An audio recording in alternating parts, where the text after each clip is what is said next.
Alright, Happy New Year, every pony. And what better way to start off the new year than reviewing a Meriwether Williams episode called Bats. We complain about the title, but we had a Thomas episode called Bats, so not much to complain here. Besides, it's written by Meriwether Williams. But hey, she did pretty good on Wonderbolt Academy, so let's see how well she does in here. And also we have an Applejack and Fluttershy episode. I'm going to say it right now, I don't care too much for Applejack episodes. Don't get me wrong, there's some I like. I like the last Roundup and Super Speedy Cider Squeezy 6000. But episodes like Applebug Season and, what was it? Oh yeah, Family Reunion. That one was kind of weak. But let's see how this episode turns out. Let's get started.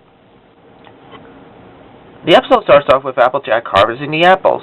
But a new type of animals called the vampire fruit bats come and suck all the juices out of the apples. So now it's up to the main six to get rid of them. But Fluttershy suggested that they build a sanctuary for the bats. But AJ thinks it's a bad idea. So Twilight and Applejack forced Fluttershy to use the stare on the bats, so that Twilight could use her magic on them to make them stop eating the apples. But it backfires and Fluttershy becomes a vampire herself. And Twilight and her friends have to change her back.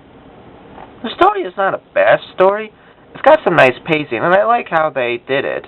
And the situation and the way they handled it was nice. Plus there were some jokes that were pretty funny, too. But we'll get to more on that later. I guess some of the problem I do have with the episode is there's kind of a little plot hole or something. I'm not sure how to put it, but the way they resolutionize it, it was kind of, I don't know, I guess I don't know how to say, maybe weak? I don't know, but regardless, let's take a look at the characters. The characters in here are a nice touch, and they have some clever and funny moments. I like that Rainbow Dash still has her alcoholic side of her, and I like this joke right here. Help! Think of the cider! Oh, somebody please think of the cider! Pinkie Pie is also a little funny too, and she got some laughs out of me. I'm glad that they're not making her like a bumbling idiot, and still making her more mature, but still funny. Twilight is alright in here. I like the idea she had, but she should already know that this plan was used before and it got backfired before. Hint, hint. But then again, I guess that's how magic really works. You think you might have it, but then it always has some kind of backfires on you somehow. Fluttershy is what really made this episode for me. She does have a good reason why the bats should stay, because if the fruit bats could have part of the orchard, then why can't the vampire bats have parts of it? Plus, Flutterbat was funny, especially this joke.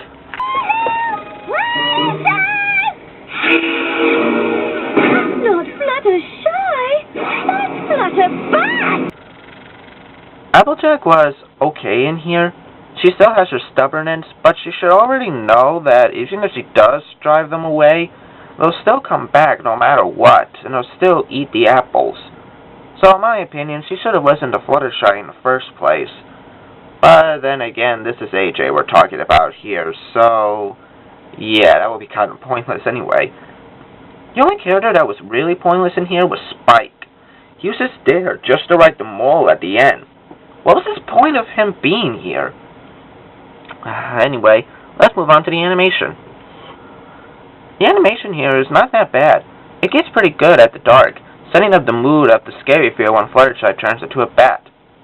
Plus, I like Twilight's explanation plan chart was pretty funny, and the animation on Flutterbat was nicely done, and what the apples look like when, without their juices. Plus, the pony singles was kind of nice as well. I guess it was like that. The only problem with the animation I have with it is probably the song. Maybe I should explain it. Because that's the next thing we're going to talk about here. I'll be honest, when I first heard this song, I thought it was okay, but listening to it again and again, it grew on me. I like the animations on the tree with the bat, and the dark night feel to it. The rhythm is nice, and the lyrics are alright, but half the time it sounds like they're talking instead of singing. It's like, stop the bats, and everything. It's just, that's not really much singing, is it? And plus, like I said, the animation when they're hopping, it's probably not the best animation I've seen, but I digress. It's not the best, it's not bad either. I still find it alright, but I like it a little bit more than when I first heard it. So overall, this song is not bad, but I think Hearts Drawn as Horses was a little better than this. And now let's get to the moral.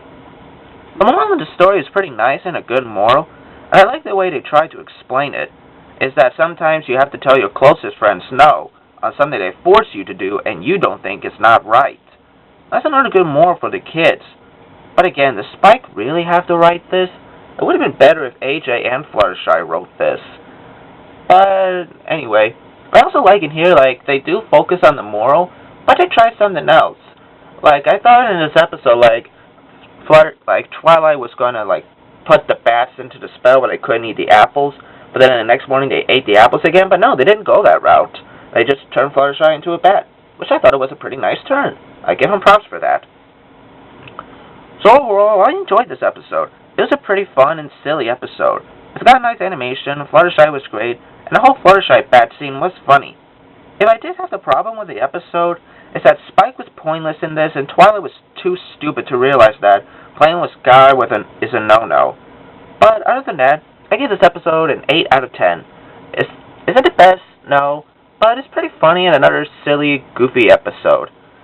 So, with that being said, I hope you have a happy new year, and I'll see you all next time for a Rarity episode written by Dave Polsky? Pretty interesting. Well, I'll see you all later then.